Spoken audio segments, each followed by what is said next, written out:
هالاند وجارديولا وقصه حب شبيهه شويه، كانت علاقه الحب بين ميسي وجارديولا، وان جارديولا يعمل اللي عمله امبارح. والموقف ده غريب بالنسبه لي، بالنسبه لجارديولا مع اي لعيب تاني هو دربه قبل كده. نيمار والصحافه بدات تفتح السكاكين عليه والجماهير، وكان موضوع غريب بالنسبه لي غير اللي حصل مع ميسي الكام يوم اللي فاتوا دول.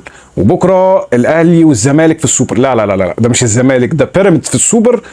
وبنعيش فتره من الانحدار في كره القدم مش طبيعيه في مصر، وانا عمري ما شفت كده في حياتي.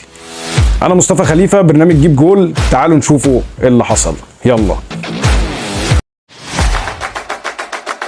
جيب جول جول جول جول جول. جيب جول يا عم، جيب جول بقى. بيب جارديولا يجمع اللعيبه في الماتش بعد ماتش ويست هام خلص امبارح، ويعمل ممر شرفي لاعب من لعيبته، فدي كان شيء كبير جدا من جارديولا. وانا شايف ان في قصه حب بدات تبقى كبيره بين هالاند وجارديولا، شبيهه شويه لقصه حب بين جارديولا وميسي اللي كانت موجوده ايام فتره برشلونه. هالاند امبارح كسر رقم قياسي كبير جدا، انه يبقى اول لاعب في تاريخ الدوري الانجليزي يجيب اهداف في سيزون واحد بس.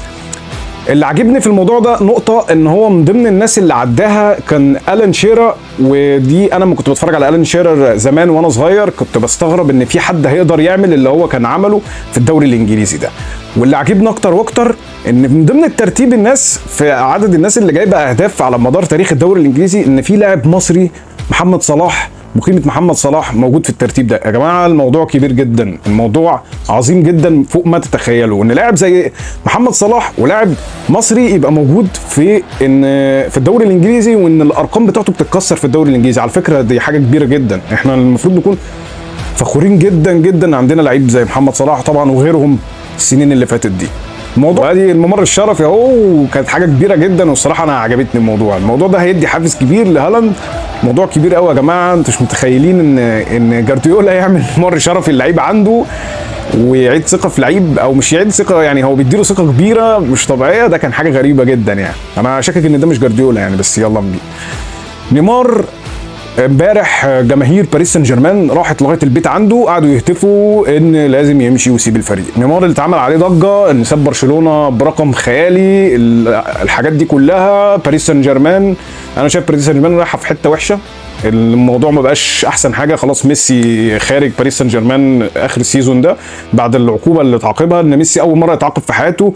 وان انت يجي لك قلب تعاقب لعيب زي ده، في حاجه غلط في الاداره، في حاجه مش مظبوطه بقى لها كذا سنه في باريس سان جيرمان. تمام. بكره الاهلي وبيراميدز، بعد ما كان المفروض الاهلي والزمالك.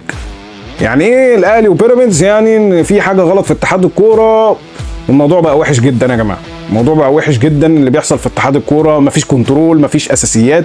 طول ما المنظومه وحشه من فوق مش هتلاقي الدنيا ماشيه صح من تحت، هتلاقي ناس بتتظلم وناس ماشيه في حته صح وناس مقصره في حاجات معينه وكده. واللي بيحصل في نادي الزمالك ده بالذات يا جماعه هو مش بايد اي حد من بره، برضو هي في منظومه من فوق هي اللي مبوظه الدنيا تحت. وطبعا الجماهير يا عيني هي اللي بتروح في الرجلين، وانا بشفق الصراحه على جماهير نادي الزمالك. موضوع يضايق الصراحه يعني وهنبقى نتكلم عليه بعدين عشان مش عايزين نخش في تفاصيل سريعه كده. فالموضوع ما بقاش احسن حاجه يعني بالنسبه للناس اللي كانت بتدير نادي الزمالك الفتره اللي فاتت، ايا كان بقى انت خدت بطولات ما خدتش بطولات، لازم يبقى في سيستم وفي اداره يا جماعه. تمام. بالنسبه للي بيحصل في برشلونه الموضوع ما بقاش حلو. مع الاحترام يعني انا شايف ان ميسي يرجع، والكلام الكتير اللي بقى كتير قوي على النادي ده. انا من عشاق ليونيل ميسي على مستوى حياتي كلها، بس لو ده هيضر النادي او حاجه وهيجي مصلحه النادي والكلام الكتير والفلوس بقى والحاجات اللي بتدفع وكده، انا شايف بلاها. الموضوع هيبقى بالنسبه لي كبير، واتمنى انام اصحى الاقي ان ميسي عندي في الفريق، بس يعني انا شايف بلاش يعني. تمام. احنا عندنا شايفين ريال مدريد، كريستيانو مشي اللي هو الاعظم في تاريخ ريال مدريد، والنادي خد 1 و2 وغالبا 3 تشامبيونز ليج بعديه. فالموضوع ده ما كانش احسن حاجه خالص يعني، وانا شايف ان خلاص كده ما اعتقدش ان ميسي هيقدر يرجع تاني برشلونه بعد اللي حصل الفتره اللي فاتت دي، واتمنى انه يرجع يعني. انا مصطفى خليفه من برنامج جيب جول. ما تنساش تعمل لايك وشير للحلقه، ولو انت مش مشترك في القناه انزل اشترك بسرعه. سلام.